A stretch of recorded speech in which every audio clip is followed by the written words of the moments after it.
describe us the conditions of the Lebanese people after the threat of the Israel. Could you please describe us what is changing after this more exclusive threatening? So, first of all, I want to thank you for having this interview. As you know, Lebanon has suffered an Israeli aggression, a criminal aggression, since about 2 years.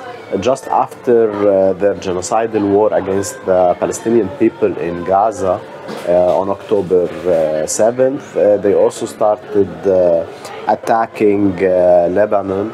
And most recently, the aggression by Israel has led to the death of thousands of Lebanese people, of the injury of tens of thousands of Lebanese people, and the displacement of about 150,000 people from their houses, who are still displaced until now because Israel is preventing them from going back to their houses in the border area with occupied Palestine. So this has created suffering, agony, pain, loss of property for the Lebanese people, and we think that this is an existential threat. The threat by Israel to Lebanon is an existential threat because the Israelis, they do not agree to any kind of settlement or ceasefire. In fact, they are expressing more and more that they want to have control over the whole region. So they have the plan for the greater Israel, which wants to expand to neighboring countries, to Egypt, to Lebanon, to Syria, to Jordan, and so on. So this is an existential threat that the peoples of the region are fighting against, and they will continue to fight against.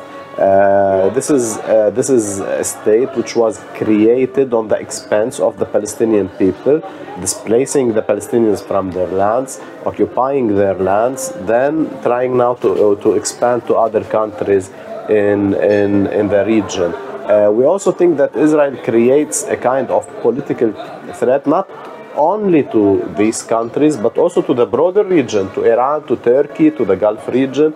And we have seen the Israeli war against Iran, the Israeli aggression against Iran recently, even the attacks against Qatar, which is an ally of the US and of NATO and of Israel indirectly.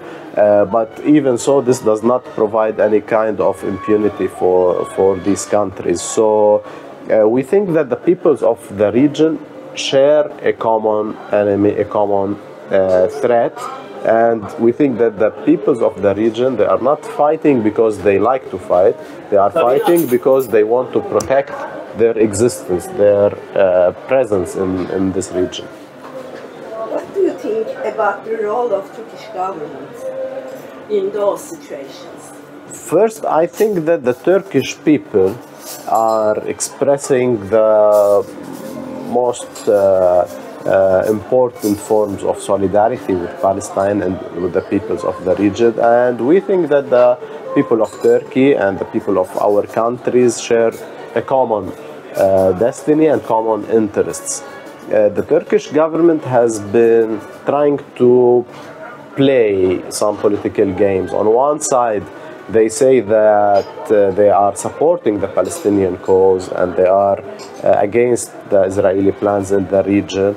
On the other side, they continue to cooperate economically and politically under the table with Israel. We think that the reason is that Turkey is a partner of NATO, Turkey is an ally of US, and in this it is indirectly an ally of Israel, the Turkish government, of course, not the Turkish people, but they use the propaganda, the speech that they are in solidarity because they want to send a message to the Turkish people. They want to protect their interests. They want to make their image clean in front of the Turkish people. This, on one side, proves that the Turkish government is playing an opportunistic game, and on the other side, that the Turkish people, they are a real and actual ally for the Palestinian people. You are organizing a conference from all over the world. You also decided to get some link with the other communist and socialist parties to organize solidarity to Lebanese and to Palestinian people. What is the aim of that conference? So what would you like to want to be established by this conference? So this is a solidarity visit with the participation of 34 parties from across the world with more than 50 representatives. It's a big solidarity mission which expresses international solidarity, which says that the fight against imperialism, the fight against capitalist exploitation, and the fight for liberation is a common cause for these parties. We do not separate the struggle for liberation of Palestine and the liberation of our occupied lands from the fight against imperialism and against capitalist exploitation. Do you have any considerations to the people of the world, especially the Kurds and Turks and Arabs living in Turkey here? We think that we are different people in this region. There is a variety of ethnicities, of religious groups, of sects, and so on in the region.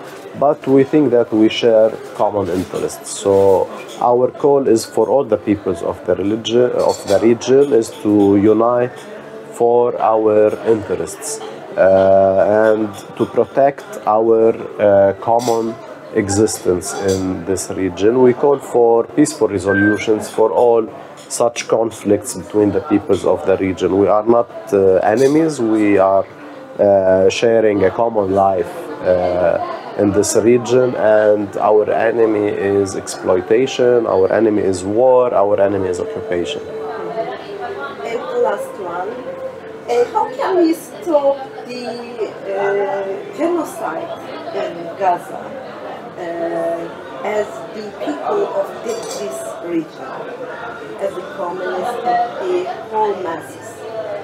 We think that resistance is the most important factor. Resistance of the Palestinian people first, and then the resistance of the peoples of the region. Resistance in all of its forms, including political, economic, ideological, and armed resistance when there is occupation. But we also think that international solidarity is a very important aspect. Now the peoples of the world, we see that in Europe, in the US, and in all of the world, the people, the progressive people, the left people, the people who love peace and freedom, they are expanding, they are exerting more and more pressure against their governments, against the bourgeois parties, in order to stop supporting and arming Israel, in order to boycott this regime. We think that this complements the struggle of the Palestinian people for their liberation.